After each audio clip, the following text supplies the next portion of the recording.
कैसे एक्सटेंड करोगे रेंज को? एक तरीका जो बेसिक आता है कि आपके दिमाग में आ रहा होगा, इसके पैरेलल में रेजिस्टेंस लगा दें। तो यहाँ पे एक्चुअल में रेजिस्टेंस नहीं लगेगा, फिर साथ में आपको इंडक्टेंस भी लगाना पड़ेगा। वो इंडक्टेंस क्यों लगाते हैं? अगर मान लो करते हो तो नॉर्मल रेजिस्टेंस से आप करंट को डिवाइड कर दोगे, एमीटर की रेटिंग बढ़ जाएगी। लेकिन एक प्रॉब्लम आती है, अगर आपको फ्रीक्वेंसी एरर को भी हटाना है तो आप आर और एल दोनों को लगा दो। इससे होगा क्या, जैसे फॉर एग्जांपल ये एल एम है, अगर आप इसको एक्स एम ना लिखे एल एम भी लिख सकते हैं ना, and this is are S H and L S H कर देते हैं। यहाँ शंट करंट आ जाएगी, यहाँ मीटर करंट होगी, यहाँ एक्सटेंडेड करंट है ये आई टोटल या आई एक्सटेंडेड करंट जितनी भी आ रखी है। ये जो शंट करंट है ये इतनी तो है कि जो टोटल आई में से आई एम माइनस कर दो, वही करंट इधर आ रही है। नाउ यहाँ पे होगा क्या, आपको अगर फ्रीक्वेंसी एरर को हटाना है तो टाइम कांस्टेंट इस सर्किट का, मीटर का जो शंट रेजिस्टेंस है ना उसका इक्वल होना चाहिए। जैसे टाइम कांस्टेंट यहाँ पे इसका आ जाएगा L S H upon are S H. Time constant यही होता है एल अपॉन आर। ठीक है, ये इसका टाइम कांस्टेंट है, इस सर्किट का time constant L M upon R M. Means इसका टाइम कांस्टेंट इक्वल टू होना चाहिए मीटर के टाइम कांस्टेंट शंट का। तो अगर ये कंडीशन सेटिस्फाई हो जाती तो आपकी फ्रीक्वेंसी एरर जो है ना वो प्रेजेंट ही नहीं रहेगी, एलिमिनेट हो जाएगा, फ्रीक्वेंसी टर्म ही एलिमिनेट हो जाएगी, क्योंकि दो आपके इंडक्टेंस आपस में एक दूसरे के इफेक्ट को खत्म कर लेंगे। ठीक है, नो। और ये टाइम कॉन्स्टेंट्स हैं, बस इनको टॉर्क मत समझना, ये टाइम कांस्टेंट है। नेटवर्क के अंदर आया था ना time constant T equals to L upon R, और कैपेसिटर के लिए आता T equals to R C. ठीक है, ये टाइम कांस्टेंट आ गए। नाउ अब बेसिक उसकी तरह कुछ नहीं है, यहाँ पे नॉर्मली है कि आई एस एच, अब ये एल एस एच और एल एम गायब हो गए, तो यहाँ याद रख लो I S H into R S H ये इक्वल हो जाएगा आई एम इंटू आर। बस मतलब एल एस एच और एल एम का टर्म गायब हो गया, और ये रेशियो मतलब इसका वोल्टेज यहां से लेकर यहां तक, यहां से लेकर यहां तक सेम ही होता है। तो I into R equal to I into R. Books में आपको बस रेशियो मिल जाएगा कि I M upon I S H का या I S H upon I M का, इसको इसी तरीके से आप याद रख सकते हो ना। ये जो मेथड है ना पीएमएमसी के अंदर हम लोग काम में लेते हैं कि एक्सटेंड कर देते हैं ऐसे पैरेलल में लगा के एमीटर की रेंज को, लेकिन एक्चुअल में एमआई के अंदर ऐसा नहीं करते हैं। अगर आप एमआई के अंदर ऐसा करोगे, फॉर एग्जांपल आपने रेजिस्टेंस लगाया, ठीक है, रेजिस्टेंस को लगाने से और प्रॉब्लम आती है फ्रीक्वेंसी की, फिर आपको एलएसएच को सेलेक्ट करना पड़ेगा, टाइम कांस्टेंट की वैल्यू को देखना पड़ेगा। तो इस सब झंझट में नहीं पड़ते, और एक दूसरा तरीका मेथड काम में लिया जाता है जो एक्चुअल में काम में लिया जाता है। ठीक है, तो इसको तो चाहे बना सकते हो एमीटर के केस में।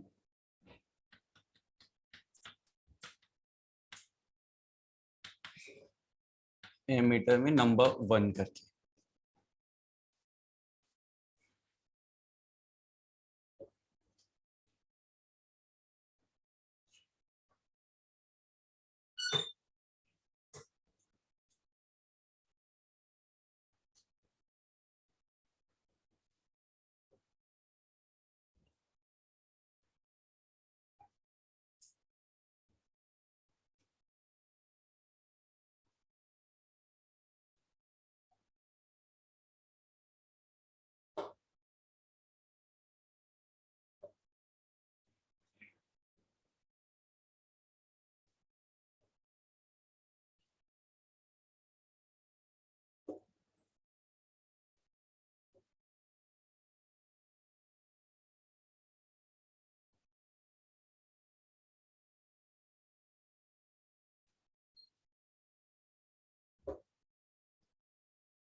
वो बेसिक रेशियो पूछे तो ये वाला रेशियो है, आई S H upon I M का रेशियो पूछे तो बता ही सकते हैं ना यहाँ से।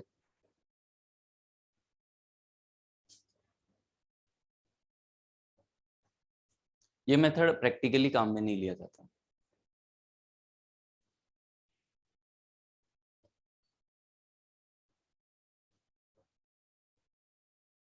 पहला मेथड शंट के अंदर आपने वैल्यूज पुट कर दी,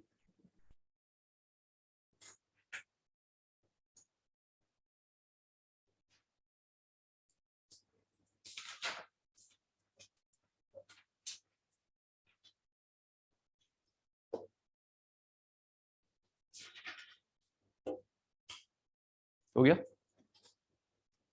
करूं क्या आगे? No, second method by changing ammeter का, ये एमीटर का फर्स्ट हो गया, फर्स्ट में फर्स्ट है। फिर second method by changing number of turns, by changing number of turns. Now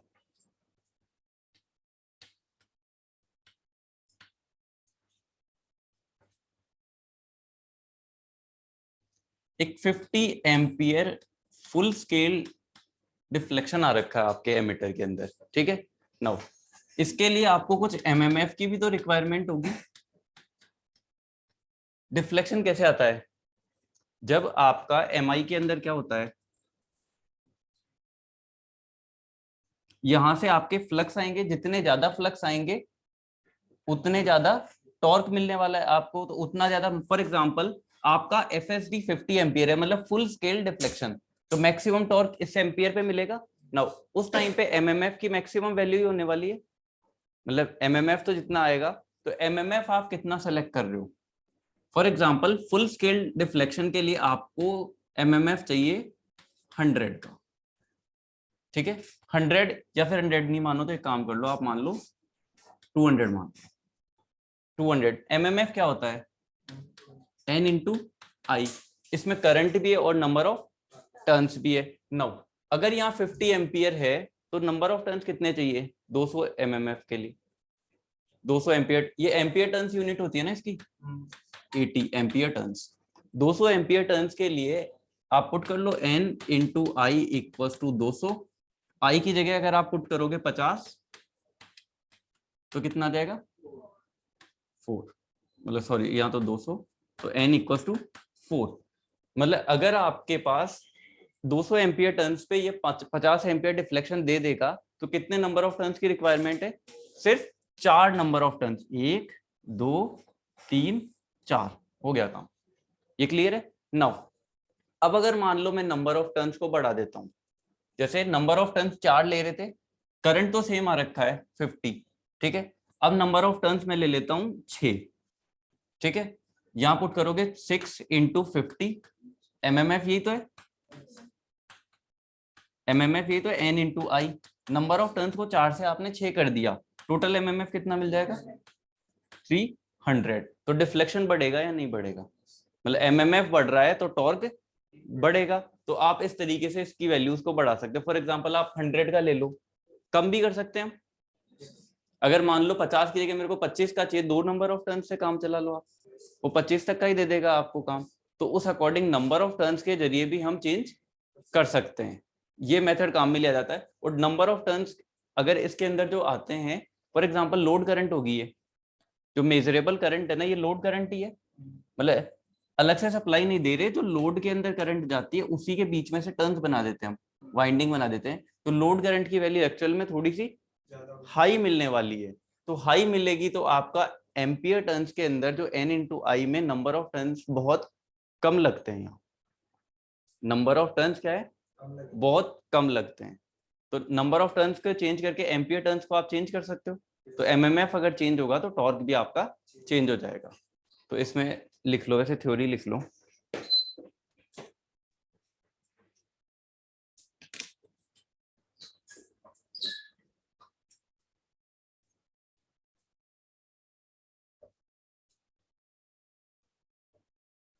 चलो इसको वैसे ही आप अपने हिसाब से लिख सकते हो कि एफएसडी जैसे 50 एम्पियर है, तो उस केस में कितने नंबर ऑफ टर्न चाहिए? 4। अगर आपको एफएसडी को बनाना है, फॉर एग्जांपल मैं ले लेता हूँ, डबल ही करना है, इसको छोड़ो नो, मुझे एफएसडी को डबल करना है, अब 100 तक पहुंचाना है, 100 एम्पियर, ठीक है। तो क्या करना रहेगा? एमएमएफ क्या होना चाहिए? डबल होना चाहिए। तो अब आपको जो एमएमएफ चाहिए एन इंटू आई, वो कितना होना चाहिए? डबल का मतलब 400। ठीक है नो, तो कैसे करोगे? नंबर टर्न्स को आप डबल करोगे। ठीक है, तो कितनी हो जाएंगी ये? 8 या उतनी रहेंगी?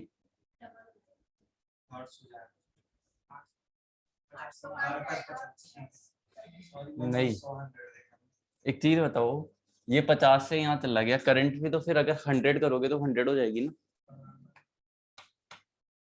करंट भी तो 100 हो रही है, तो 4 आएगा या 2 आएगा? ये 200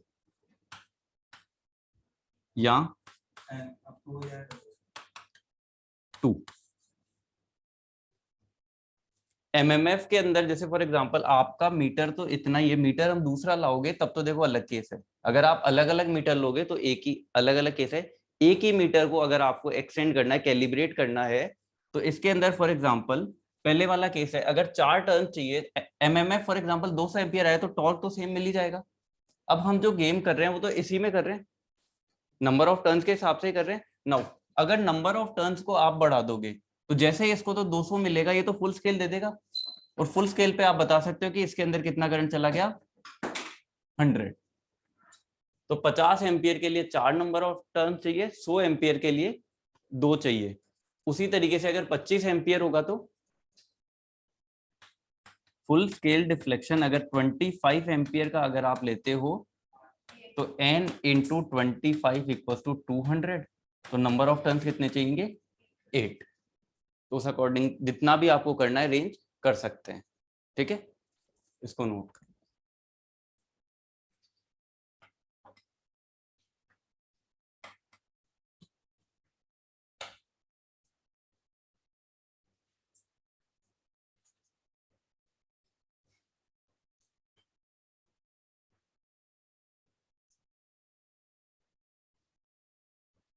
चलता भी है या नहीं चलता?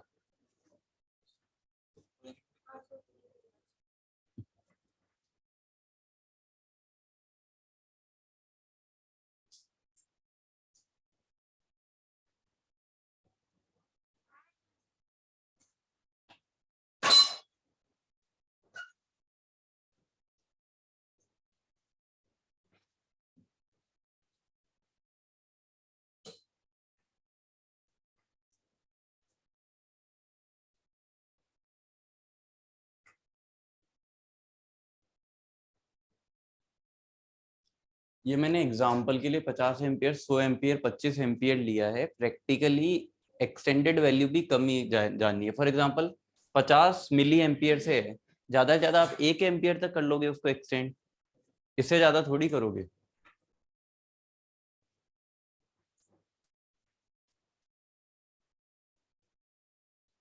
वैसे वैल्यू एक्सटेंड करने पे नंबर ऑफ टर्न्स कम जा रहे हैं आपके।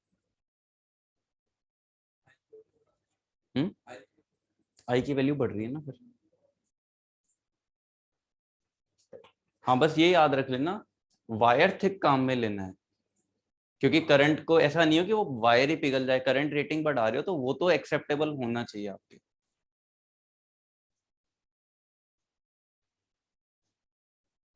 अगर आप फॉर एग्जांपल 25 एम्पियर का मीटर है, यहां से 0 से स्टार्ट होकर ये देखो 25 तक देता है। ठीक है, नंबर ऑफ टर्न्स 8 है, एमएमएफ 200 दे देगा, तो उस टाइम पे 25 पे फुल स्केल डिफ्लेक्शन दे देगा ये। अब आपको क्या चाहिए कि यहाँ 25 तो ये यहीं पे देना चाहिए। तो इसका मीनिंग क्या होगा? आपको कुछ ना कुछ कम करना रहेगा या कुछ ना कुछ बढ़ाना रहेगा। क्या करना पड़ेगा वैसे? कम करना रहेगा। इसको एक काम करो, अगर मान लो 8 को आप 4 कर देते हो, तो उस केस में क्या हो जाता है? मतलब फुल स्केल पे 200 यहाँ मिलेगा, तो ये 50 एम्पियर जब आएगी तब यहाँ डिफ्लेक्शन दिखाएगा, और 25 एम्पियर पे यही दिखा देगा।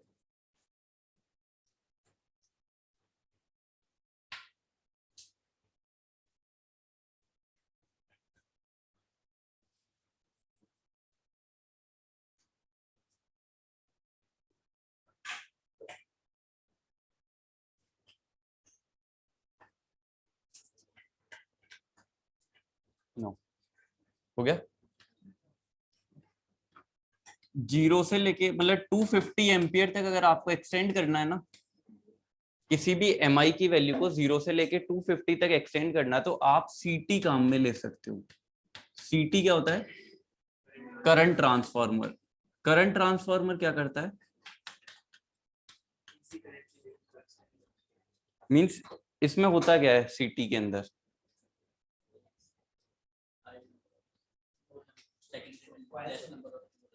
सेकेंडरी में हायर नंबर ऑफ टर्न रहेंगे या लो? जैसे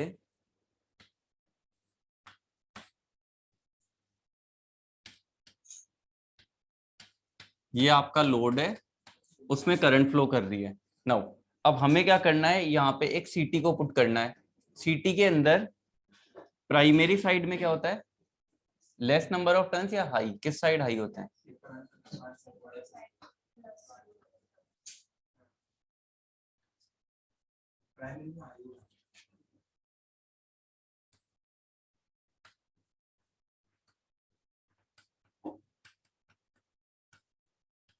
ऐसा कर सकते हैं क्या? इस साइड हुआ लो वोल्टेज, इस साइड हुआ हाई वोल्टेज। जिधर हाई वोल्टेज होता है वो लो करंट साइड होती है, तो करंट क्या आएगा? यहाँ लो आएगा। अगर आप इसको सीरीज में इसके साथ में पुट कर दो तो करंट मेजर कर लेगा, ये लो करंट आएगा ना यहाँ पे। तो सीटी जो है, फॉर एग्जांपल आपने जो सीटी लिया, सीटी की रेंज कितनी होती है? सीटी की रेंज 0 से 5 एम्पियर तक आने वाली है। मतलब कितनी भी करंट होगा ये 5 एम्पियर तक में रिड्यूस कर लाएगा। फॉर एग्जांपल इस साइड जा रही है 250 करंट, तो ये जो सीटी का रेशियो है, करंट रेशियो बोल रहा हूं मैं, करंट रेशियो बोल रहा हूं, कितना हुआ? 250:5 बोल सकते हैं। मतलब 250 को इसने 5 में कन्वर्ट कर दिया, तो 50:1 का रेशियो चल रहा है। 50:1 का ही रेशियो चल रहा है, मतलब 50 गुना इसने कम कर दिया, तो 5 एम्पियर तक का ही एमीटर आपका काम कर जाएगा। एमआई कर जाएगा या नहीं करेगा? आप वैसे रेंज कब तक एक्सटेंड करोगे? इवन आप रेजिस्टेंस को पुट भी हर जगह नहीं कर सकते, फिर आपको कैलकुलेशन करनी पड़ेगी एल की। और पहले इससे जो पहले वाला नंबर ऑफ टर्न्स का भी कर पाना आसान है क्या हर चीज के अंदर? वो भी आसान नहीं है। तो इससे सबसे बेटर तरीका होता है सीटी। आप डायरेक्टली सीटी को यूज करो। इवन आप जब भी कहीं पे जाओगे, इवन कोई भी बिल्डिंग है, हर एक बिल्डिंग के अंदर पैनल बोर्ड लगे हुए मिलेंगे आपको बाहर। मतलब जो बड़ी बिल्डिंग्स आएगी, चाहे कोई इंडस्ट्री में चल जाओ, चाहे कोई होटल में चले जाओ, नॉर्मल फ्लैट्स भी आते हैं ना, उनमें भी आपको मिल जाएंगे पैनल्स लगे हुए। उन पैनल्स को ओपन करोगे तो वहां पे मीटर शो कर रहे होंगे, कितना वोल्ट मीटर जा रहा है, मतलब वोल्ट मीटर एमीटर सब लगे हुए मिलेंगे। वो वोल्ट मीटर और एमीटर अगर आप पैनल ओपन करोगे तो वहां सीटी से कनेक्टेड होते हैं, क्योंकि करंट की वैल्यू हाई जाएगी। सीटी क्या करेगा? उसको लो करंट में कन्वर्ट कर देगा और आप उसको यूज में ले सकते हो। ले सकते हो या नहीं ले सकते? याद रखो, हाई वोल्टेज साइड होती है वो लो करंट साइड होती है। ठीक है, तो सीटी के अंदर सेकेंडरी साइड के अंदर क्या होगा? लो करंट होगी, तो वो इससे मेजर कर सकते हो आप। नॉर्मल इस रेंज का तो आपको मिल ही जाएगा। इवन आप 1 एम्पियर में भी कन्वर्ट इसको कर सकते हो according to based on the CT ratio. CT अभी नहीं पढ़ेंगे, सीटी आगे पढ़ेंगे, तो इससे रेंज को रिड्यूस कर सकते हैं। तो इस तरीके से भी किया जाता है।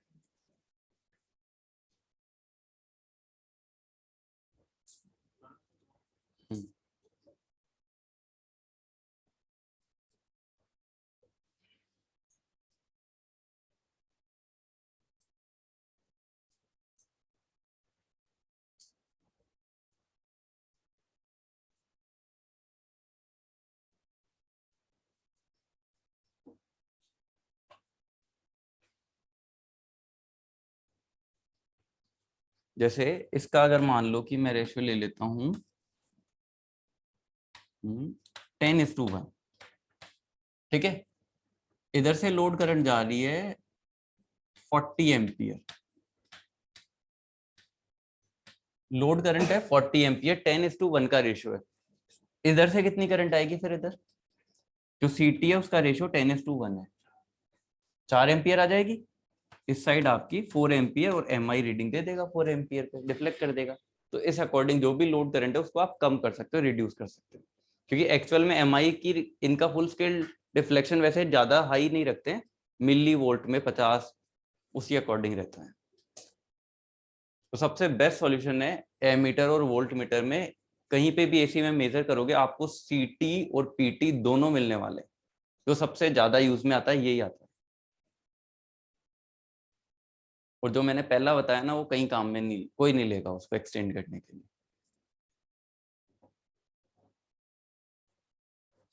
क्योंकि रेजिस्टेंस को लगा के आप कितना हाई जा सकते हो, कुछ हाई नहीं पहुंच सकते हम कोई ज्यादा।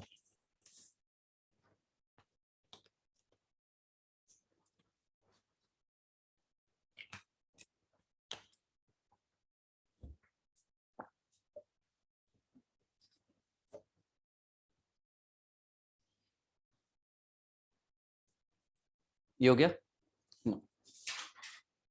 ये समझ जाओगे ना, कुछ लिखाने की थोड़ी जरूरत है। बाय यूजिंग सीटी एक्सटेंड कर सकते हैं। Now volt meter, volt meter की रेंज को कैसे एक्सटेंड करोगे?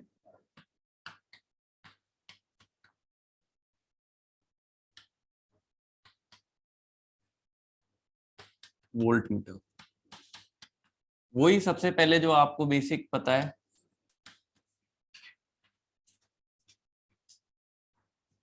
क्या करेंगे? रेजिस्टेंस लगा दो सीरीज में, R M L M R series.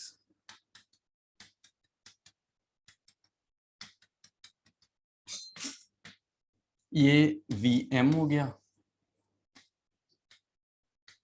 ये वी सीरीज हो गया, तो टोटल आपका V या V एक्सटेंडेड तो थोड़ा सा बढ़ ही जाएगा। करंट यहां से सब में सेम आ जाएगी, ठीक है। नो, फ्रीक्वेंसी एरर तो प्रेजेंट रहेगी। ये वाला मेथड भी वैसे नॉर्मली काम में नहीं लिया जाता है, मतलब रेंज को बढ़ा सकते हैं, क्योंकि पीएमएमसी में देखा था, पीएमएमसी अगर आप सीरीज के अंदर लगा दोगे तो इससे रेंज बढ़ जाएगी। नो, अगर मान लो कि फ्रीक्वेंसी एरर को भी हटाना है तो एक कैपेसिटर लगाया जाता है यहाँ पे।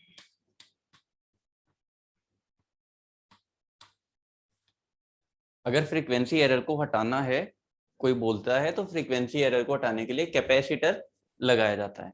कैपेसिटर की वैल्यू पता है? Just to reduce, I think LM अपॉन RSC स्क्वायर होता है। मतलब कैपेसिटर अगर कोई फ्रीक्वेंसी एरर को, ये वाला नहीं पूछा जाएगा आपसे, नॉर्मल ये कि सीरीज में रेजिस्टेंस लगा सकते हैं अगर फ्रीक्वेंसी एरर को हटाना है।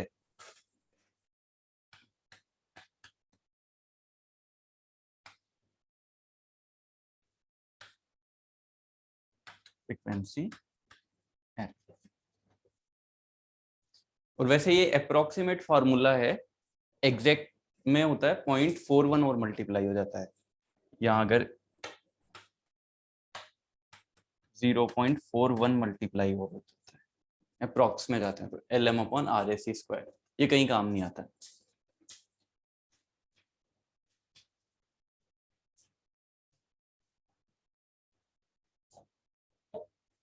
और ये चीज तो आपको पता ही होगी, पीएमएमसी में voltage rating IM into RSC के अकॉर्डिंग बढ़ जाएगी। जितना भी वोल्टेज मल्टीप्लाई करोगे दोनों का एडिशन करके देख लो। जैसे फॉर एग्जांपल ये दे रहा है आपका, इधर देखो 10 वोल्ट, ठीक है। नाउ इधर से आ रही है आपकी 10 एम्पियर करंट आती है। अब मेरे को अगर इसको 100 में कन्वर्ट करना है तो क्या करूंगा मैं? 10 एम्पियर करंट आ रही है इधर से, ये 10 वोल्ट आपको दे रहा है। अगर मेरे को इसको एक्सटेंड करके 100 में जाना है तो इधर कितना चाहिए? 90, 90 चाहिएगा। तो 90 कब देगा? जब ये 10 इंटू 9, तो 9 हो जाएगा, तो वो तो वैल्यू सेलेक्ट कर ही लोगे, तो इसको तो रहना।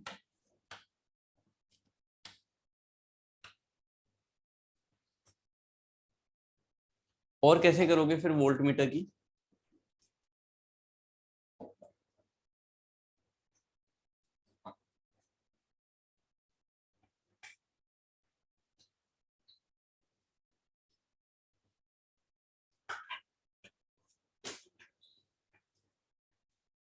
नेक्स्ट कर दूं?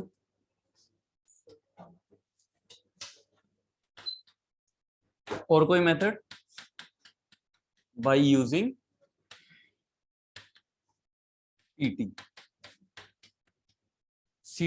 पीटी क्या होता है? Potential transformer. ये कहाँ लगेगा?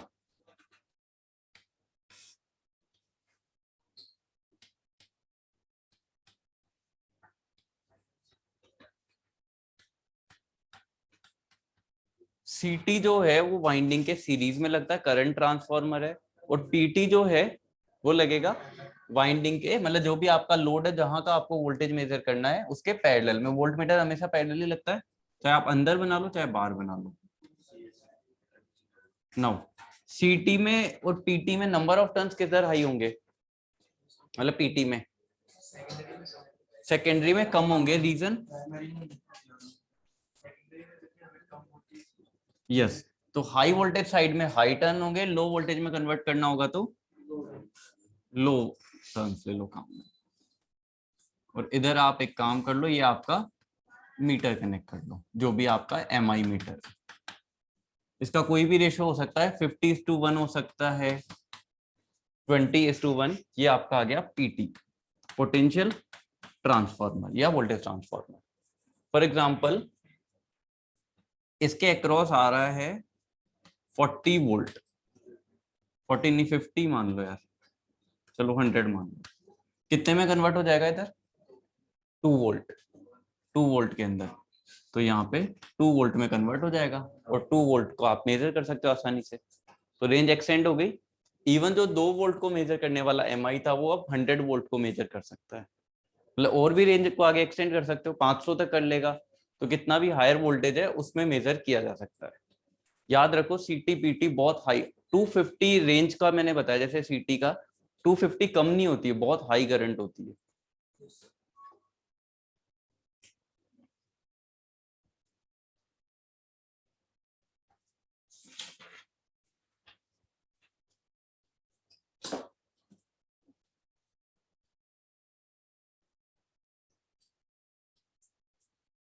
और ये मत समझना कि 100 वोल्ट है तो 100 ही है, 2000 वोल्ट हो, 3000 वोल्ट हो, उसको भी ये सीटी पीटी मतलब कर लेंगे। पीटी वोल्टेज को देख लेगा और सीटी करंट को।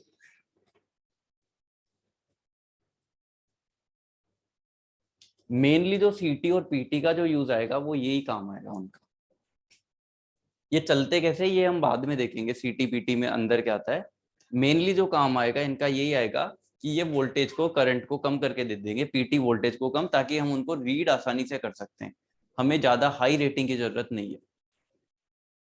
इवन आप पहला वाला जो मेथड है ना, सीरीज में रेजिस्टेंस लगा के, उससे पुट तो कर लोगे, लेकिन और क्या क्या चाहिए फिर? इंसुलेशन की भी आपको रिक्वायरमेंट पड़ती है। तो ऐसा नहीं है फिर पूरे मीटर्स का सब कुछ पैरामीटर्स को चेंज करना पड़ेगा, तो वो थोड़ा इजी टास्क नहीं होता।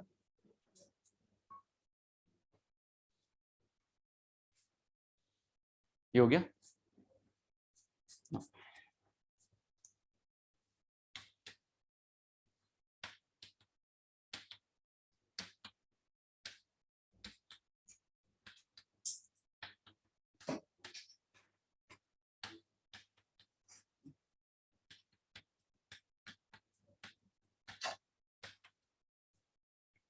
हाफ वेव रेक्टिफायर कैसे बनता है?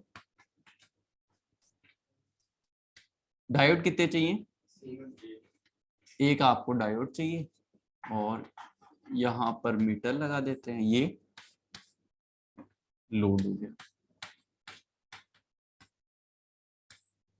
ठीक है, मीटर कौन सा लगेगा? पीएमएमसी लगा लो, पीएमएमसी रीड कर लेगा। नो, पीएमएमसी कौन सी वैल्यू देगा, आरएमएस या एवरेज? ये एसी की आ गई, ये पीक वैल्यू वीएम है, तो आरएमएस वैल्यू कितनी आ रही है एसी की? एसी में एसी वोल्टेज का अगर कोई भी दिया हुआ आता है उसका मतलब आरएमएस वैल्यू होती है वीएम अपॉन √2। नाउ यहाँ पे वेव फॉर्म कैसी आएगी?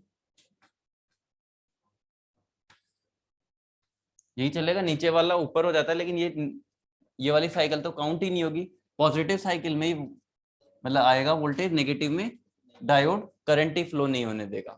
नो, ये डीसी वाला हो गया average value. No, DC voltage जो है या एवरेज वैल्यू वो कितनी है इसकी, Vm upon pi, Vm upon pi तो आती है। नो, अब क्वेश्चन आपके ये आता है जो कि डीसी वोल्टेज और एसी वोल्टेज में क्या रिलेशन है, तो वो बता सकते हो। जैसे यहां से अगर मैं Vm की वैल्यू निकालूं तो Vm कितना आएगा, √2V AC कर लो या VRMS, बात एक ही है।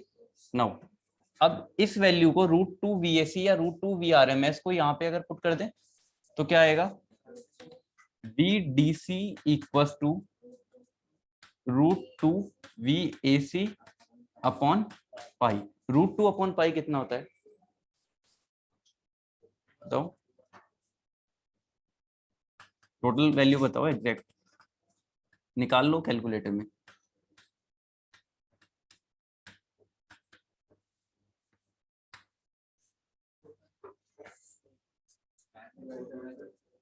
√2 अपॉन पाई 0.45, यही आ रही 0.45। तो आपसे अगर पूछा जाए कि हाफ वेव रेक्टिफायर है उसमें डीसी वोल्टेज और एसी में क्या रिलेशन है, तो बता सकते हो 0.45, मतलब जो डीसी वोल्टेज है वो सिर्फ 45% है एसी वोल्टेज का। नाउ करंट,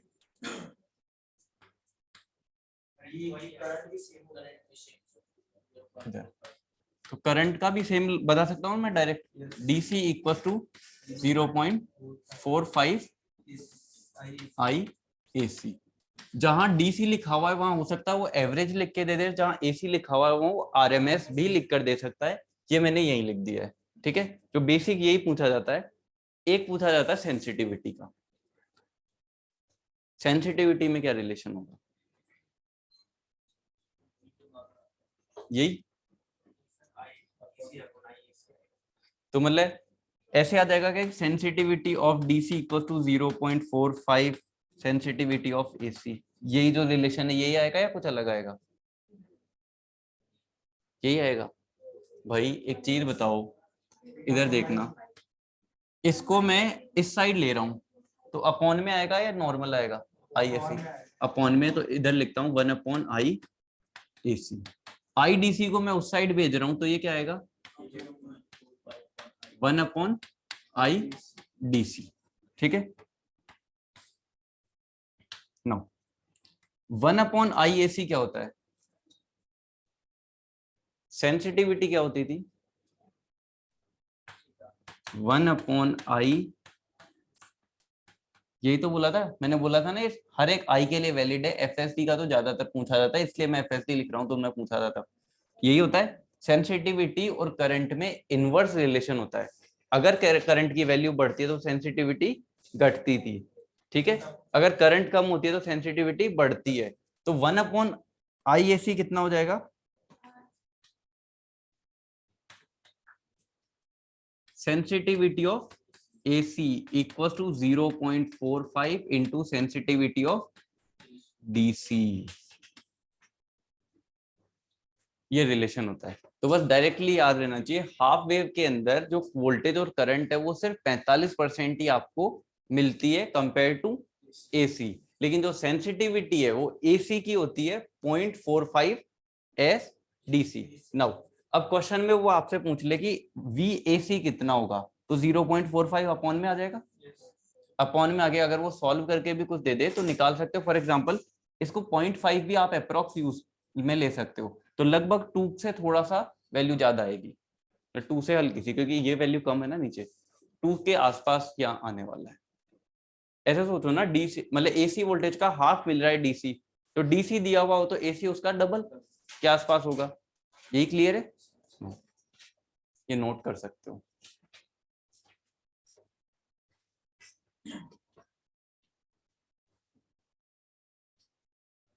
जैसे इस रेजिस्टेंस के डायोड की बात करें तो इसका भी डी होता है, इसका आर, एम होता है मीटर रेजिस्टेंस।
उल्टा पूछ ले तो कर लोगे ना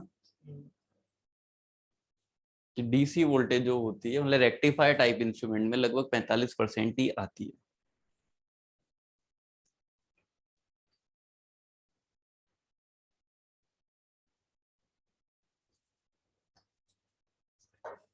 ये वैसे थोड़ा तो पावर इलेक्ट्रॉनिक्स का पार्ट आ जाता है।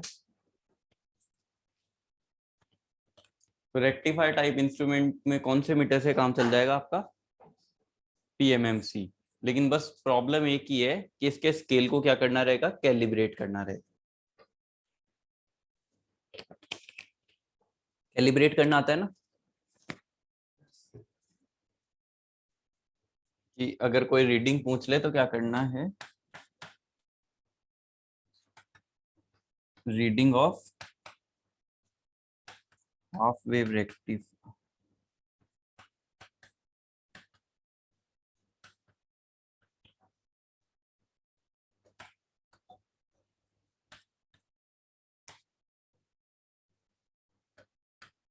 इंस्ट्रूमेंट। के एफ कितना आएगा इसका? 2.22 से मल्टीप्लाई कर देना पीएमएमसी की रीडिंग।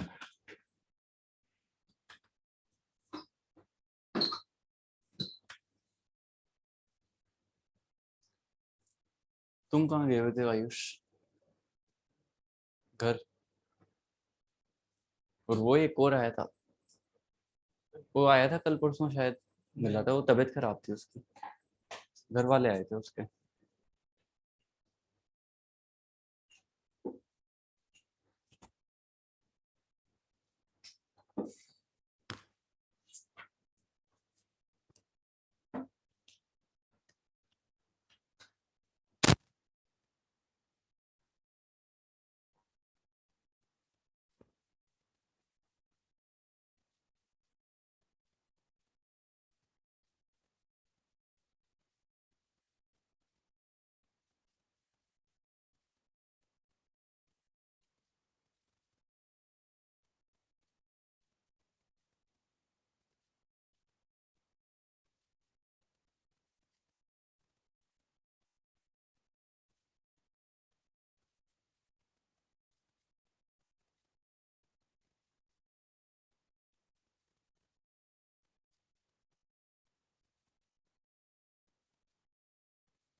मतलब एक्चुअल में ये है कि अगर आपको कोई एग्जैक्टली वीएसी की वैल्यू दे दे, आरएमएस वैल्यू, और वो पूछ ले फुल वेव रेक्टिफायर में डीसी वोल्टेज या एवरेज वैल्यू क्या आएगी, डायरेक्टली भी बता सकते हो आप।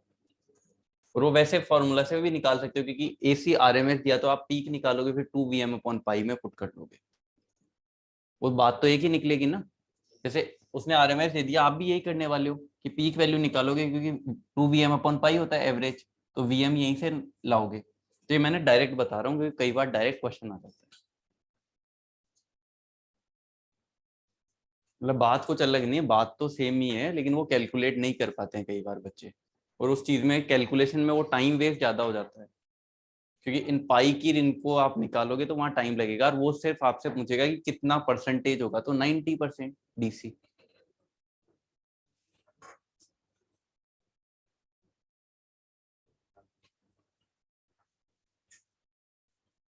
तो यहाँ से एक चीज ये भी दिख पा रही होगी आपको कि पहले वाले में सिर्फ 45% वोल्टेज ही मिल रहा था, एसी को डीसी में कन्वर्ट कर रहे थे, अब 90% मिल रहा है आपको, तो ये तो अच्छी बात है।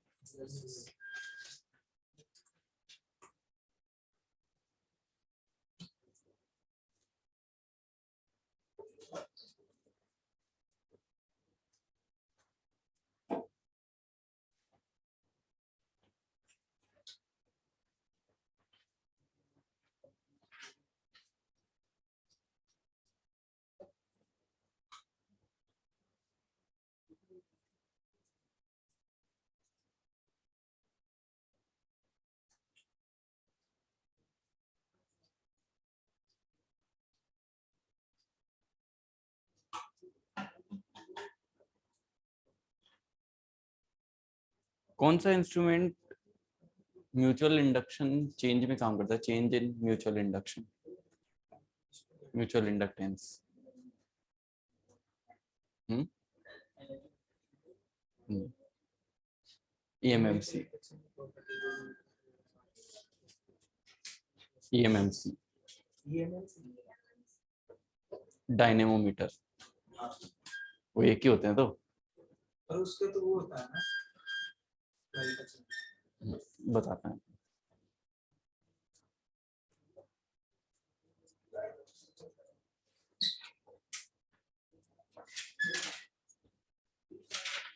चलेंगे?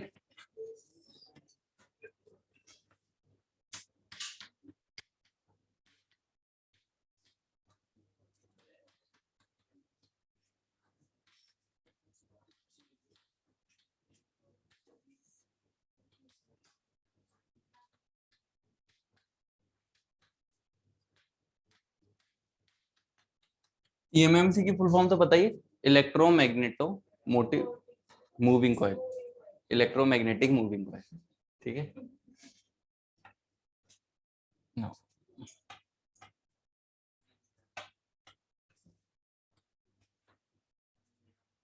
इसमें क्या है, दो कॉइल आने वाली हैं, क्या क्या नाम की, एक बार रुक दो।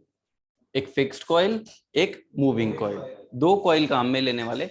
फिक्स कॉइल को दो हिस्सों में डिवाइड कर लो, हाफ पार्ट एक कर दो और हाफ पार्ट को अलग कर दो, दोनों कनेक्टेड सीरीज में रहने वाली है। जो फिक्स कॉइल है वो दो पार्ट में आपने डिवाइड कर दिया, और दोनों किस में कनेक्ट रहने वाली है, सीरीज में रहने वाली है। ये भी फिक्स कॉइल ले ली, और ये भी आपने एक फिक्स कॉइल ले ली। दोनों कौन सी है, फिक्स कॉइल, ये नंबर 1 बोल लो, और इसको फिक्स कॉइल नंबर 2। कॉइल है ये, ठीक है, वाइंडिंग होगी कॉइल है तो। नाउ अब काम में ले लेते हैं एक मूविंग कॉइल।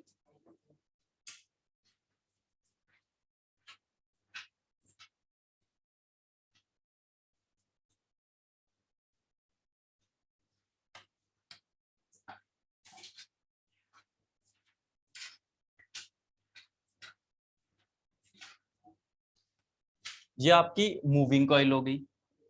मूविंग कॉइल को क्या है, आपका जो स्पिंडल है उसके ऊपर माउंट करना है। ये कौन सी है, मूविंग कॉइल। मूविंग कॉइल को स्पिंडल के ऊपर माउंट करना है ताकि ये मूव करे। नाउ पॉइंटर भी इसी स्पिंडल पे होगा, मतलब पॉइंटर भी कहाँ होगा, साथ में ही मूविंग कॉइल के। तो आप इसको यहीं पे साथ में दे सकते हो कि दिस इज पॉइंटर।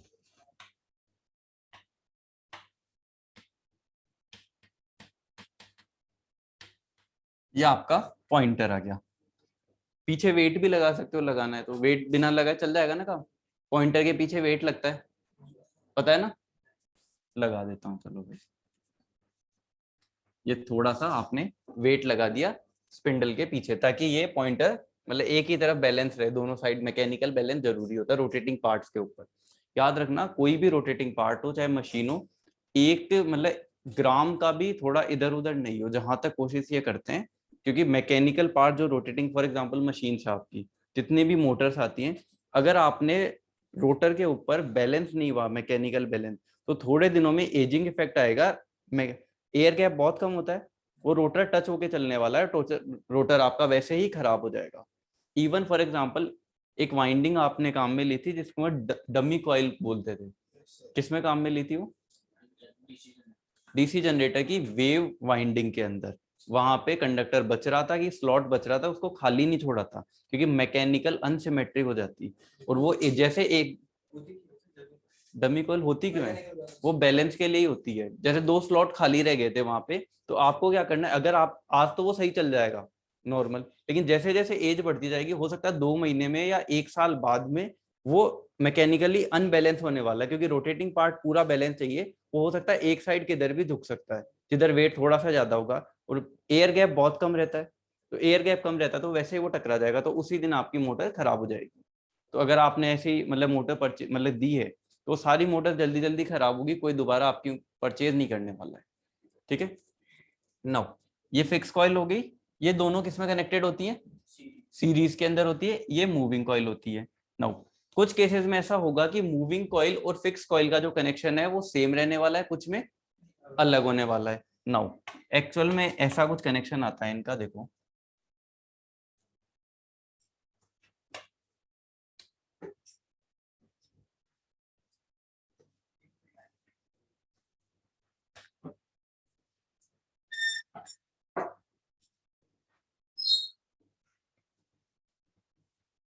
ये स्पिंडल के ऊपर है, ठीक है। ये एक्चुअल में मैंने ऐसे बनाई है ये ऐसे वाइंडिंग है, ये कॉइल है। मतलब ऐसे मत समझना कि बिल्कुल एज इट इज ऐसे है, होने को आपने कॉइल को पुट कर रखा है स्पिंडल के ऊपर। ठीक है। ये आपका यहाँ आ रखा है। नाउ यहाँ क्या करते हैं आप, पॉइंटर को कनेक्ट कर दो, कर सकते हो, या हर बार अपन ऐसे बनाते तो ऐसे बना लो चाहे। पूरा मीटर नहीं बना रहा मैं, नॉर्मल आपका पॉइंटर हो गया। यहाँ पे आप इसको स्प्रिंग कंट्रोल दे दो, ठीक है। यहाँ पर भी इसको स्प्रिंग कंट्रोल दे देते हैं। नाउ ये जो स्प्रिंग है ये कनेक्टेड होती है मूविंग कॉइल से। ये किससे कनेक्टेड होगी? Moving coil. नाउ दो चीजें आपके आने वाली अभी, फिक्स्ड कॉइल्स। एक फिक्स कॉइल आप इस साइड पुट कर दो, दूसरी फिक्स कॉइल इस साइड आपने पुट कर दी। दोनों में कौन सा कनेक्शन हो गया? Series connection. और इस साइड से आप कोई भी वोल्टेज की सप्लाई ले लो, और ये लोड के अंदर जा रहा है, LOAD, लोड।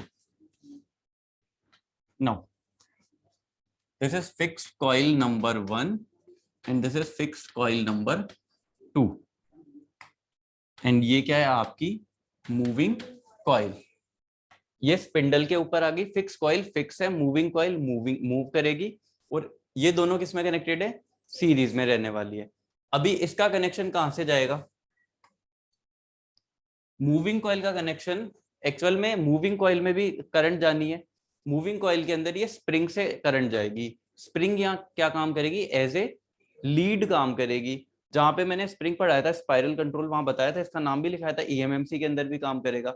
तो वही ये जो स्प्रिंग है यहाँ पे सप्लाई देगी। तो कोई भी कनेक्शन देना होगा मूविंग कॉइल को तो वो यहाँ स्प्रिंग पे दे देगा, काम हो जाएगा आपका। नाउ ऊपर या नीचे कहीं पर भी दोनों जगह पे कनेक्ट करना रहेगा, क्योंकि करंट कंप्लीशन तो आपको चाहिए। तो यहीं से करंट मूविंग कॉइल में चला जाएगा। फिक्स कॉइल्स हैं वो आपकी लोड के साथ आ गई। कई केसेस में ऐसा नहीं होगा, हर केस में जो फिक्स कॉइल्स हैं वो लोड के साथ आएंगी। और ऐसा भी नहीं होगा कि मूविंग कॉइल आपकी पैरेलल आएगी या सीरीज आएगी। Ammeter, volt meter, watt meter, तीनों में इनके कनेक्शन चेंज होने वाले।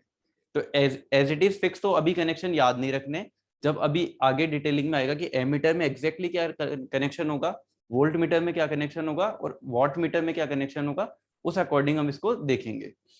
नाउ पहला कोई भी इन जनरल ले लेते हैं, ये कोई भी सप्लाई दे ली आपने, एसी हो या डीसी हो। पहले normal in general DC supply की बात कर लेते हैं। अगर आपने डीसी सप्लाई दी, ठीक है, यहाँ पे करंट फ्लो करेगा, करंट आ रहा है तो फ्लक्स भी आएगा, डेफिनेट सी बात है। तो इसके अंदर जैसे मान लेते हैं कि आई फिक्स कॉइल है, तो आई एफ करंट इसके अंदर से फ्लो कर गया। एक्चुअल में है तो वो लोड करंट ही, यहाँ आपके केस में इधर भी करेगा, डेफिनेट सी बात है। ये वाला समझने के लिए फिक्स कॉइल 1 और 2। नाउ करंट आ रहा है तो फ्लक्स बनेगा, करंट है अगर तो फ्लक्स भी बनेगा। तो इन दोनों के बीच में क्या होगा, फ्लक्स बनेगा। मतलब आई एफ जो फील्ड है, एक करंट की फील्ड मान लो, फ्लक्स है। ये क्लियर है। नाउ एक करंट इसमें से फ्लो कर रहा है मूविंग कॉइल के अंदर से, तो मूविंग कॉइल वाले करंट को हम बोल लेते हैं ये ऐसे फ्लो कर रहा है, कोई भी डायरेक्शन हो सकती है, जिसका नाम आई एम दे लेते हैं। मींस मूविंग कॉइल का करंट हो गया। तो आपके पास में दो करंट है, एक आई एफ एक आई एम, क्या दोनों फ्लक्स बनाएंगे? तो फील्ड कितनी प्रेजेंट रहेगी आपके पास? दो प्रेजेंट रहेंगी। अगर दो फील्ड प्रेजेंट है तो क्या कोई टॉर्क लगेगा? दोनों, अगर मान लो कि दो फील्ड आपकी प्रेजेंट है तो दोनों पे टॉर्क लगेगा ही लगेगा। जितना करंट जैसे लोड में जा रहा है उतना ही आप मूविंग कॉइल में भी सप्लाई दे रहे हो। कहीं ना कहीं कनेक्शन इसका लोड के साथ आने वाला है, वो आगे देख के आप समझ जाओगे। ठीक है। नाउ अगर मान लो लोड के अंदर करंट बढ़ता है या कुछ भी वैल्यू बढ़ती है तो इन दोनों में भी करंट बढ़ेगा, तो टॉर्क बढ़ेगा। जैसे एक फील्ड ये आई, दूसरी फील्ड ये आई, दोनों के बीच में फ्लक्स है, तो ये कुछ रोटेट करेगा या नहीं करेगा?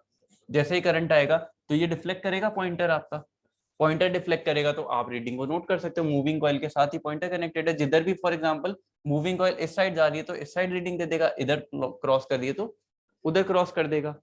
ये क्लियर है। नाउ पहले डीसी सप्लाई ले रखी है हमने, तो डीसी में ये फ्लक्स बना, दूसरा फ्लक्स बना, आपका काम हो गया। टॉर्क किसके प्रोपोर्शनल होता है? टीडी। एक्चुअल में दो फील्ड है, यहाँ पे मैं प्रोपोर्शनलिटी में चल रहा हूँ, वो पता है साइन वाला भी। नाउ एक वाला आई एफ फील्ड है आपकी, ठीक है, दूसरी फील्ड कौन सी है? I M. ये दोनों सेम है, बस आप एक काम करो, दो कॉइल काम में ली थी, बस हाफ इस साइड पुट कर दी, हाफ उस साइड पुट कर दी, मूविंग कॉइल इनके बीच में एग्जैक्टली मतलब चाहे ये इनका कनेक्शन तीनों का सीरीज में ही क्यों ना हो, ये हमेशा बीच में रहेगी। ये क्लियर है। I F into I am.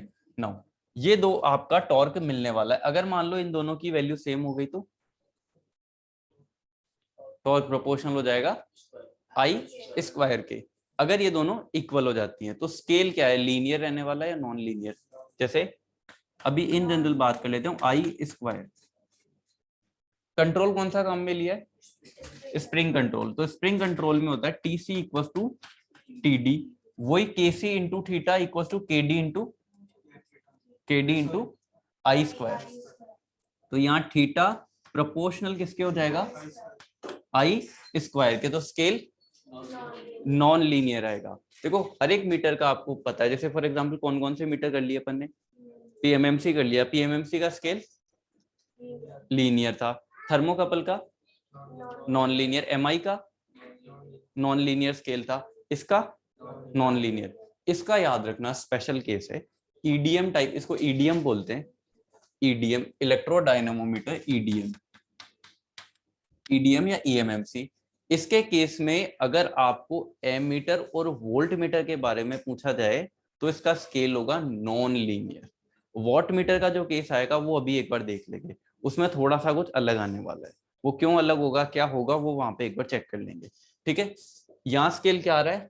Non linear. तो अभी स्केल को नहीं लिखेंगे नॉर्मल, ना ही मैं ये लिखूंगा। पहली चीज आपको टॉर्क मिल गया। कंट्रोल किससे प्रोवाइड करा दोगे? स्प्रिंग कंट्रोल से। और डैम्पिंग, एयर फ्रिक्शन डैम्पिंग इसके अंदर काम में ले लेंगे, तो वो आप साइड के अंदर लिख सकते हो। नाउ अब होगा क्या, देखो यहाँ फ्लक्स है, फ्लक्स है, इसका कुछ इंडक्टेंस होगा, मतलब इन दोनों का। उसी तरीके से इसका भी कुछ इंडक्टेंस होने वाला है, डेफिनेटली होगा। जैसे फॉर एग्जांपल फिक्स कॉइल दोनों का मिला के आपका L1 है इंडक्टेंस, इसका मूविंग कॉइल का आप L2 ले लो, तो इनका कुछ म्यूचुअल इंडक्टेंस भी लगेगा क्या आपस में, वो होगा m, मान लो m आ जाता ना, तो L इक्विवेलेंट अगर निकालते हैं तो ऐसे ही तो निकलता है L1 plus L2 plus minus 2m, और m एक्चुअल में क्या होता है k into under root L1 L2, ये बताया था कोफिशिएंट ऑफ कपलिंग के वगैरह ये सब आए थे, म्यूचुअल इंडक्टेंस, मतलब बेसिक वैल्यू ये, तो ये म्यूचुअल इंडक्टेंस पे काम करता है, इसके अंदर होता है, क्योंकि दो फ्लक्स यहाँ पे आ रहे हैं, दोनों एक दूसरे के लिए क्रिएट करने वाले हैं, ठीक है। तो कई बार टॉर्क के साथ मल्टीप्लाई में क्या डीएम अपॉन डी थीटा भी आ जाता है, जो म्यूचुअल इंडक्टेंस है वो टॉर्क पे इफेक्ट डालता ही डालता है, तो कई बार आता है कई बार नहीं आता है, आपके क्वेश्चंस में नहीं आएगा, मतलब टीडी प्रोपोर्शनलिटी के साथ में आई स्क्वायर आया था ना, तो वहां डीएम अपॉन डी थीटा भी मिल जाता है, ये डीएम म्यूचुअल इंडक्टेंस का है कि इसमें भी कुछ थीटा के रिस्पेक्ट में चेंज हो रहा है या नहीं हो रहा, अगर ये कांस्टेंट है तो नहीं आएगा, वेरिएबल है तो आ जाएगा, तो इतना डिटेलिंग में तो हमारे आएगा नहीं। तो बेसिक ईडीएम टाइप सिंपल है, देखो सबसे पहले कितनी कॉइल काम में लोगे, दो कॉइल, एक फिक्स कॉइल एक मूविंग कॉइल, फिक्स कॉइल जो है वो फिक्स्ड होंगी और उनको दो हिस्सों में आप डिवाइड कर लो, फिक्स कॉइल जो है मतलब जो मूविंग कॉइल है वो बीच में पुट होगी और दोनों साइड फिक्स कॉइल्स आने वाली है। नाउ जैसे ही करंट फ्लो होगा, करंट फ्लो होने पे क्या होगा, दोनों फिक्स कॉइल्स फ्लक्स बना लेंगी और उसी तरीके से मूविंग कॉइल में भी करंट फ्लो होगा तो वो भी एक फ्लक्स बना लेगी, तो दो फील्ड अगर आ गई तो दोनों के बीच में कुछ ना कुछ होने वाला है, मतलब कुछ ना कुछ टॉर्क एंगल आएगा, अगर दो फ्लक्स आ गए तो हो सकता है मतलब रिपल करेंगे अट्रैक्ट करेंगे, जो भी कुछ ना कुछ तो करेंगे ही करेंगे, डेफिनेट सी बात है। ये देखा हुआ है ना अपना कि अगर दो मतलब फील्ड या करंट, जैसे फ्लक्स की बात कर लेते हैं, ये φ1 है ये φ2 है, इनके बीच में ये एंगल आता था, इसको डेल्टा बोलते थे, साइन डेल्टा ऐसे एंगल लगता था, टॉर्क लगता था ना, तो उसी अकॉर्डिंग वैसे ही यहाँ पे टॉर्क लगने वाला, डेफिनेट सी बात है। नाउ डीसी का केस हो गया, अगर एसी के केस में करेंगे तो करंट तो रिवर्स भी होएगा, करंट रिवर्स होएगा, इसमें भी होएगा, तो टॉर्क रिवर्स हो जाएगा या उतना ही रहने वाला है, उधर ही रहेगा, तो ये जो डिफ्लेक्शन है सेम डायरेक्शन में जाएगा या रिवर्स होगा, अगर एसी आप लेते हो नहीं, देखो तो टीडी प्रोपोर्शनल है I F into I am के, अगर मान लो रिवर्स होता है, एसी का केस लेते हैं, आई एफ क्या हो जाएगा नेगेटिव और आई एम क्या हो जाएगा नेगेटिव, तो नेगेटिव इंटू नेगेटिव पॉजिटिव, तो एसी के केस में भी ये सेम डायरेक्शन में टॉर्क देगा, मतलब नेगेटिव साइकिल के अंदर भी, तो ये किसके लिए एसी और डीसी का दोनों के लिए डिफ्लेक्ट कर सकता है, एक के लिए ही करेगा, ये दोनों के लिए डिफ्लेक्ट कर सकता है, एसी के लिए भी और डीसी के लिए भी, इसमें कोई प्रॉब्लम नहीं है।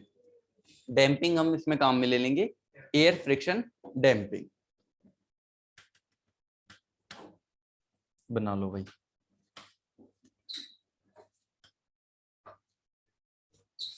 ये इधर ये वाला साइड में बना लेना, ये उधर बना लेना, क्या हुआ,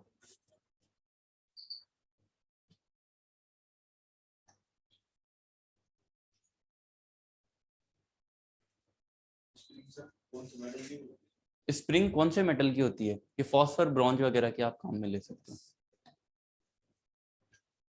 फॉस्फर ब्रॉन्ज ही वैसे ज्यादा चलता है।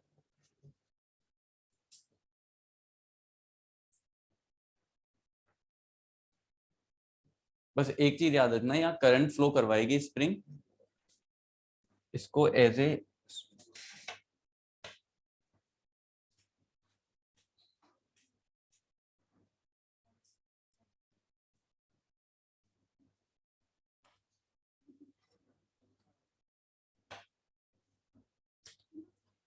ये स्प्रिंग जो है ये करंट फ्लो करवाएगी,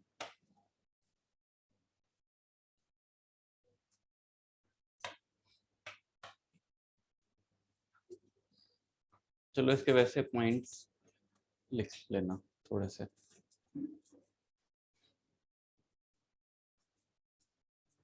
क्वेश्चन बेसिक ऐसे ही आते हैं, देखो क्या ये एसी के लिए काम आता है या डीसी के लिए, डैम्पिंग कौन सी काम में ली जाएगी, कंट्रोल कौन सा होगा, स्प्रिंग कंट्रोल है या ग्रेविटी कंट्रोल है, ठीक है, और जो टॉर्क टॉर्क का हो गया वो एसी और डीसी के अंदर आ ही गया।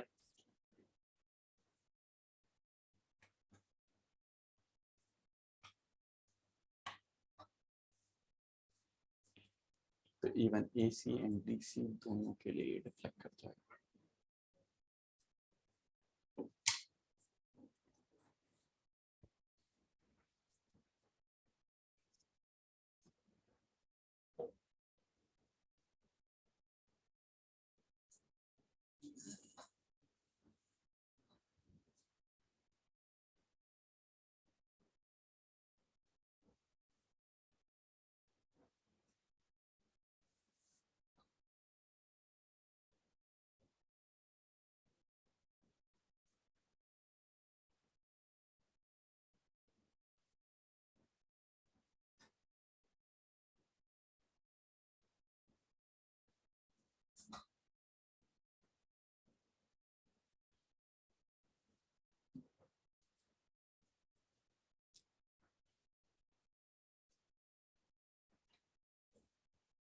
ये यहाँ मैंने बताया नहीं है वैसे। L1 इसका है,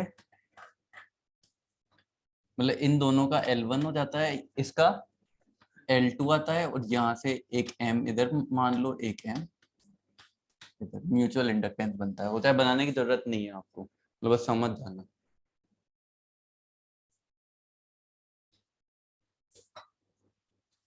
ये L1 फिक्स कॉइल का है, L2 मूविंग कॉइल का है, म्यूचुअल इंडक्टेंस दोनों के बीच में क्रिएट हो जाता है।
इन इन ईडीएम टाइप इंस्ट्रूमेंट बना रहे हो क्या? बना लो, बना लो।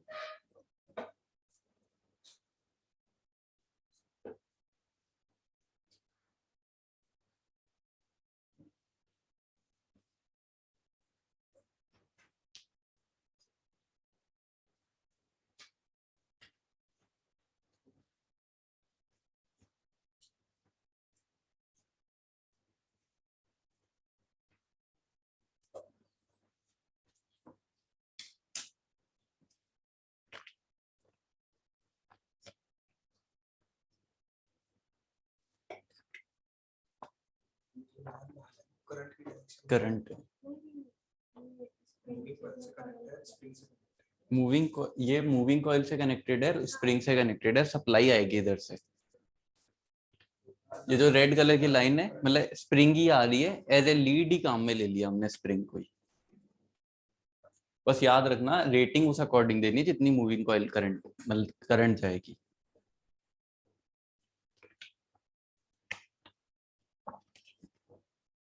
वैसे पॉइंट लिख लो। 2 coils are used, one is fixed coil and other one is moving coil. 2 coils are used, 2 coils are used, one is moving coil,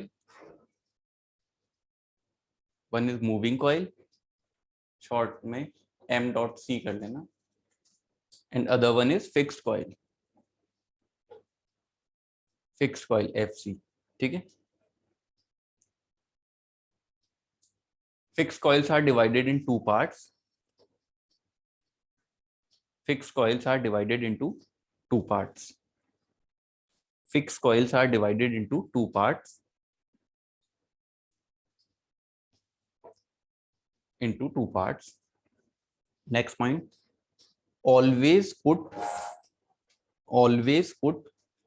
moving coil in between fixed coils. In between both fixed coils. In between fixed coils. क्योंकि ये point इसलिए मैं लिखवा रहा हूँ, आगे क्या है, मैं डायरेक्टली ये दोनों को पास में ले लूंगा, इसको आगे लूंगा तो दिमाग में आएगा ये साइड में। हमेशा ये कहाँ रहेगी? बीच में ही रहने वाली है। ये क्लियर है? No. Next point, spring is, sorry रुको, spring control is used. A control torque is given by spring control. Spring control is used. Spring control is used. Next point. Spring is used as leads, L-E-A-D-S. Spring is used as leads, L-E-A-D-S. Spring is used as leads. Lead की तरह spring काम में लेंगे। ये clear है? No. और क्या होता है इसके अंदर? Air friction damping is used.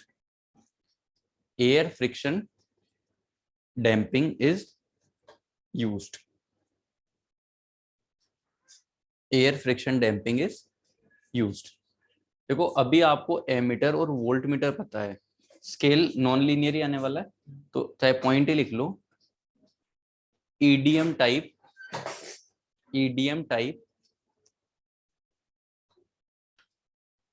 Ammeter and voltmeter, EDM type ammeter and voltmeter have non-linear scale, have non-linear scale।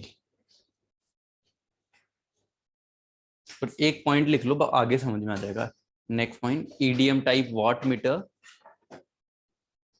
EDM type watt meter have linear scale, have linear scale। EDM type watt meter have linear scale।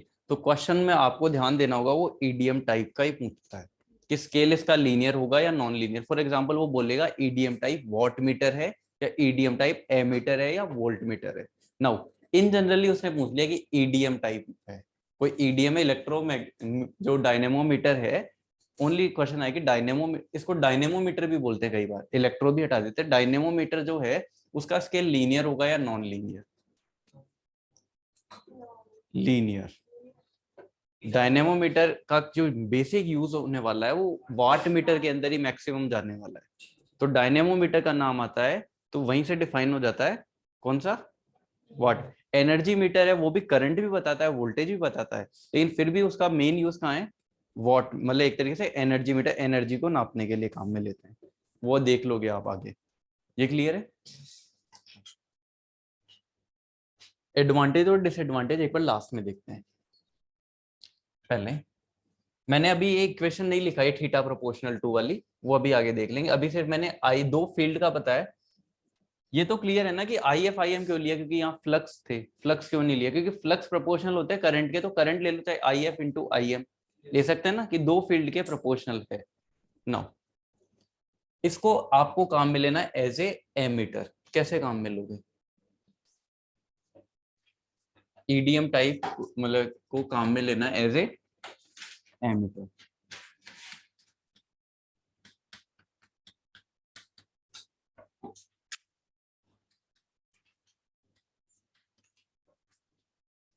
Ammeter में काम में लेंगे तो कैसे लेंगे? आप एक काम करो, fixed coil and moving coil को सीरीज में पुट कर दो। ठीक है, दोनों का कनेक्शन क्या कर दो, सीरीज के अंदर दे दो। फिर क्या होगा उससे, करंट तो सेम रहने वाली ना। जैसे ये कोई भी वोल्टेज सोर्स है,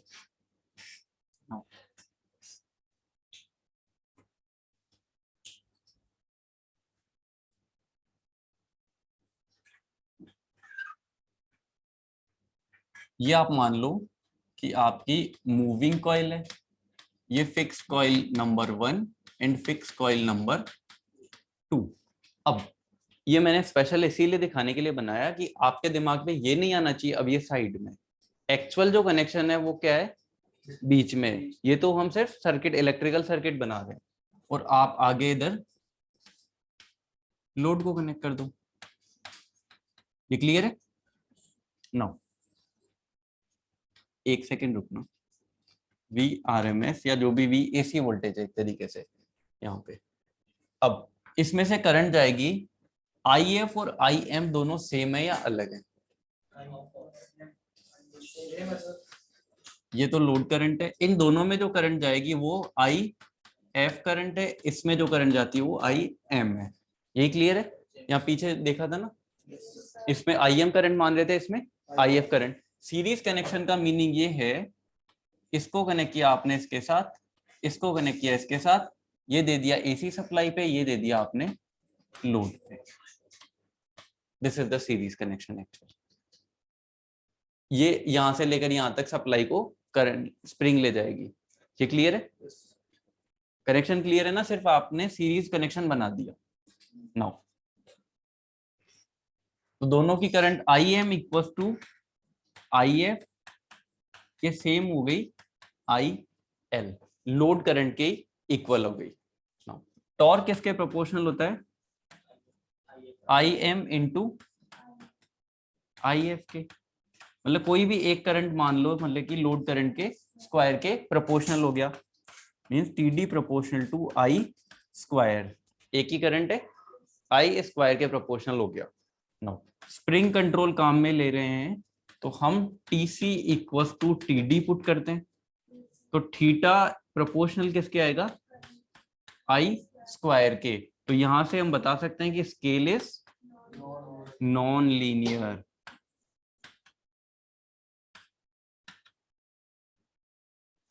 और स्केल ऐसा आएगा जैसे यहाँ थीटा ले लो, इधर आई ले लो, ऐसा।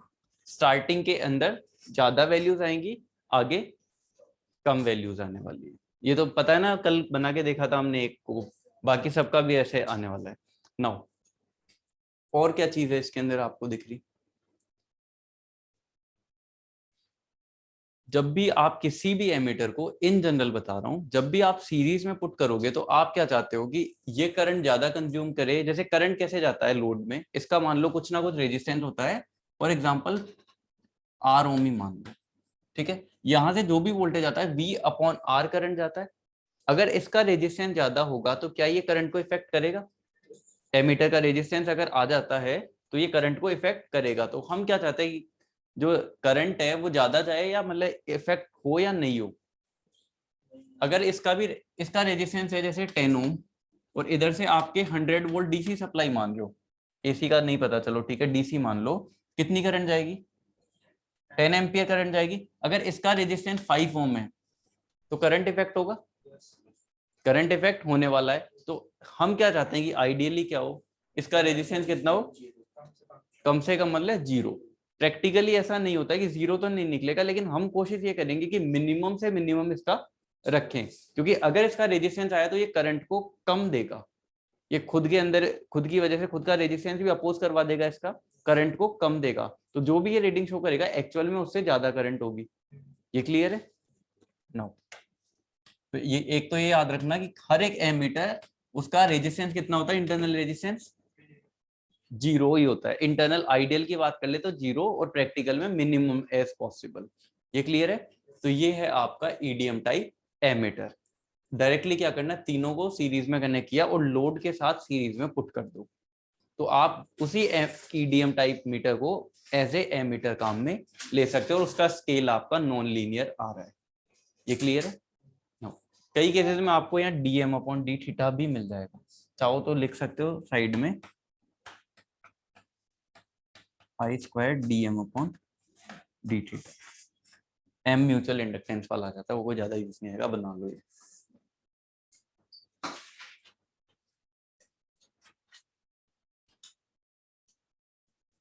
वर्किंग में कोई डाउट थोड़ी है।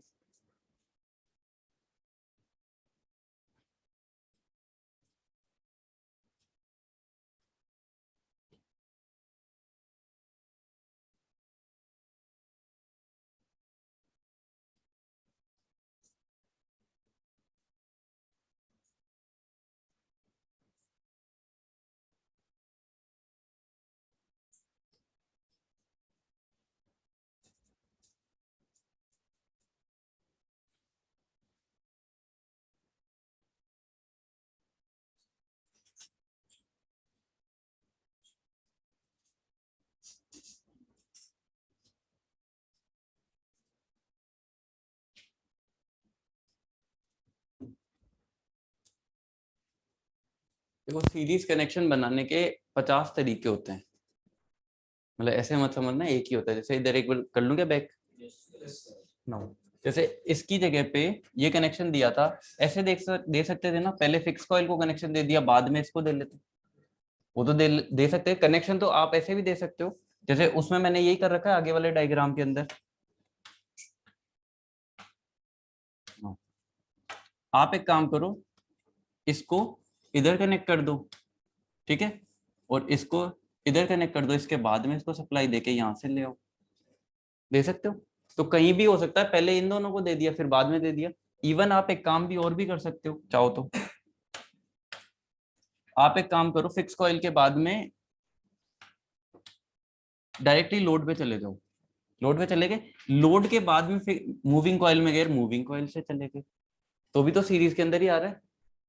जैसे इसका मीनिंग ये है कि पहले आप यहाँ फिक्स कॉइल पुट कर लो, यहाँ पे मूविंग कॉइल लगा लो, बात तो एक ही है, करंट तो सेम ही जा रहा है, ठीक है। तो बुक्स में अलग अलग डायग्राम्स भी आपको देखने को मिल सकता है, कोई मूविंग कॉइल को यहाँ पुट कर देगा, बस आपको ये याद रखना है मूविंग कॉइल हमेशा फिक्स कॉइल्स के बीच में है, उस पॉइंट को अंडरलाइन रखना और गोला रखना, जो पॉइंट लिखवाया है ना उधर, always put moving coil in between both fix coils, उसको याद रखना है बस।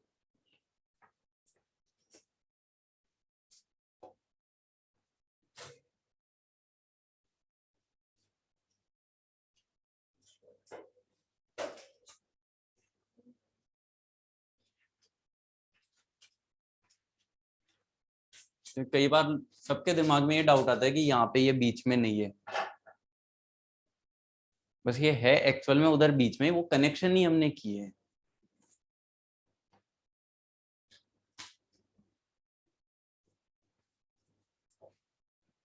पॉइंटर भी स्पिंडल पे है आपका, मूविंग कॉइल भी स्पिंडल पे है, स्प्रिंग स्पिंडल पे, फिक्स कॉइल बाहर है, फिक्स कॉइल स्पिंडल पे नहीं है।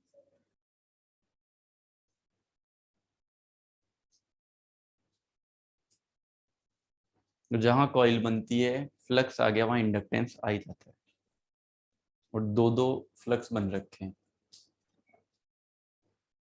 म्यूचुअल इंडक्टेंस तभी तो क्रिएट होता है अगर दो फ्लक्स आते हैं, एमआई के अंदर क्यों नहीं आया? यस, वहां फील्ड ही एक थी, आयरन तो उसी की वजह से पोल क्रिएट करके वो अट्रैक्ट होने की कोशिश करती थी।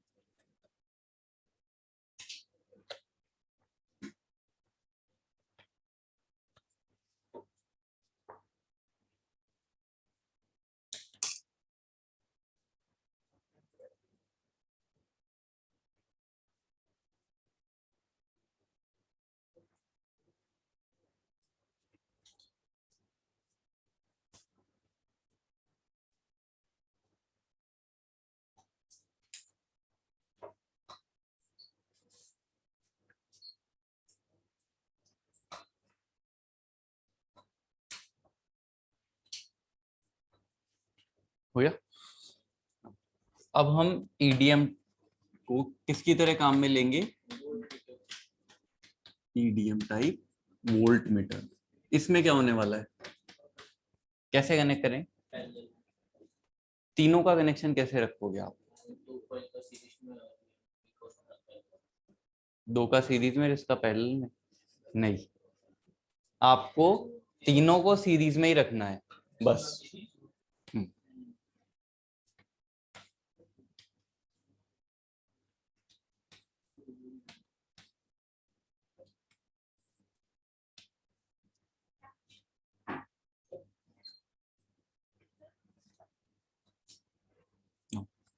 ये आपकी fix coil number 1, fix coil number 2 and this is moving coil.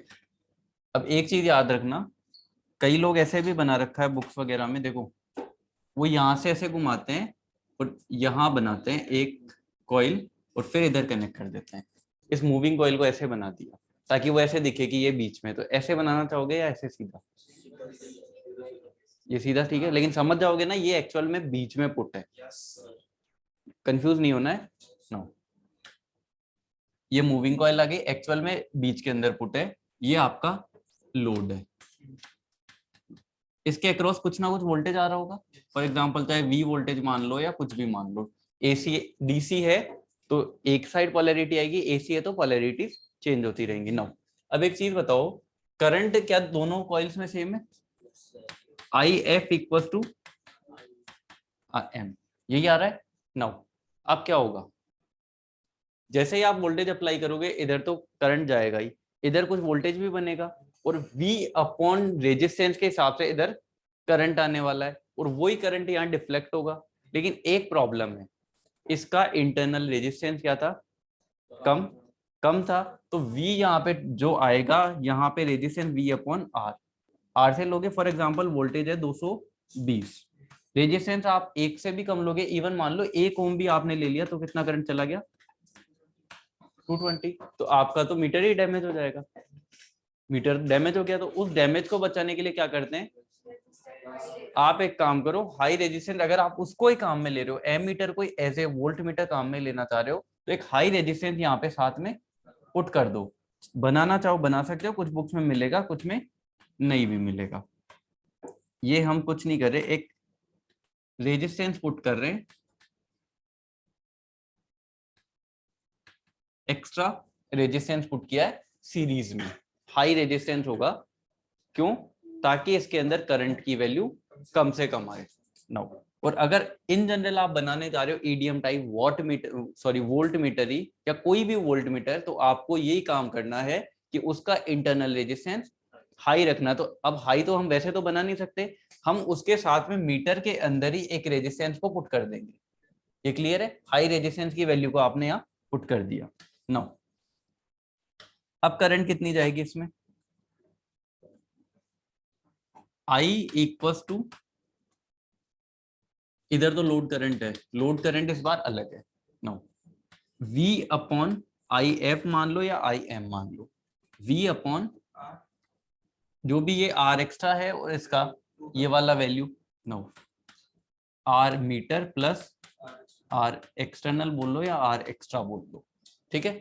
No ये करंट जाने वाली IF या IM, और इसी को हम नॉर्मल I बोलेंगे, ठीक है। ये करंट इसमें जाएगी, इनकी वैल्यू फिक्स है या अलग है, इनकी वैल्यू फिक्स है। नाउ वोल्टेज अगर मान लो चेंज होता है, ये टर्मिनल जो लोड के अक्रॉस वोल्टेज है, तो क्या करंट चेंज होगी, करंट चेंज होंगी, तो ये जो करंट्स है उनका जो इसी के अकॉर्डिंग डिफ्लेक्शन आता है।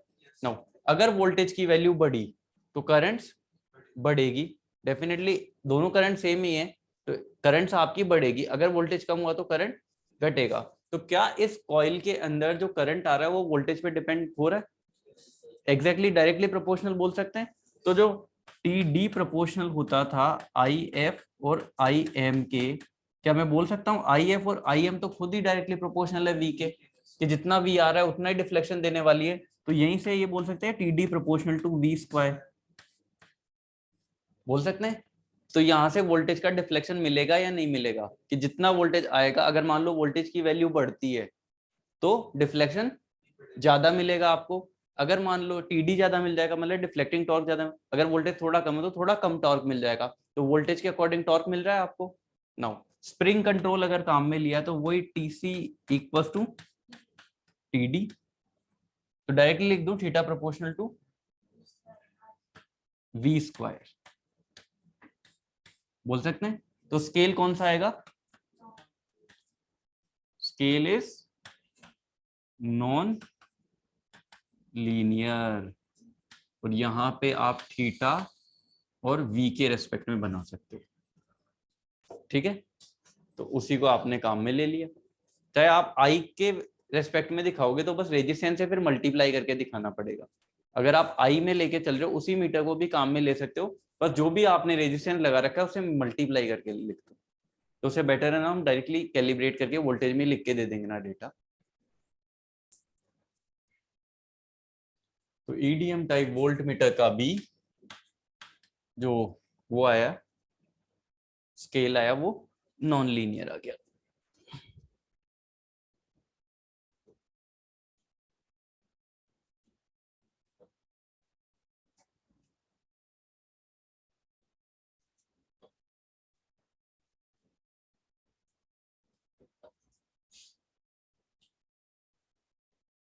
देखो ईडीएम टाइप वॉट मीटर में डिपेंड करेगा कनेक्शन पे, आप हमेशा याद रखो टीडी प्रोपोर्शनल है I F into I am, दोनों में करंट सेम है तो स्क्वायर हो जाता है, अगर करंट अलग अलग आ जाती है तो वहां देखेंगे।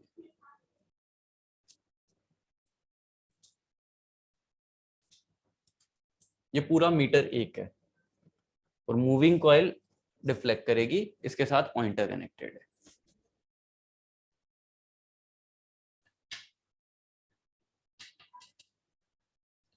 उस मेन डायग्राम में ये कनेक्शन बना के बताओ, समझ जाओगे, समझ जाओगे। चलो इसके बाद बचता है वॉट मीटर वाला, जो वॉट मीटर है तो बना लो एक बार जल्दी से। ब्रेक ही ले लेते हैं, फिर वॉट मीटर पूरा एक साथ जाएगा। यस एक वॉट मीटर बच गया, और कौन सा आ गया, फिर पावर कैलकुलेशन। पूरा थोड़ी खत्म है, अभी तो बाकी है।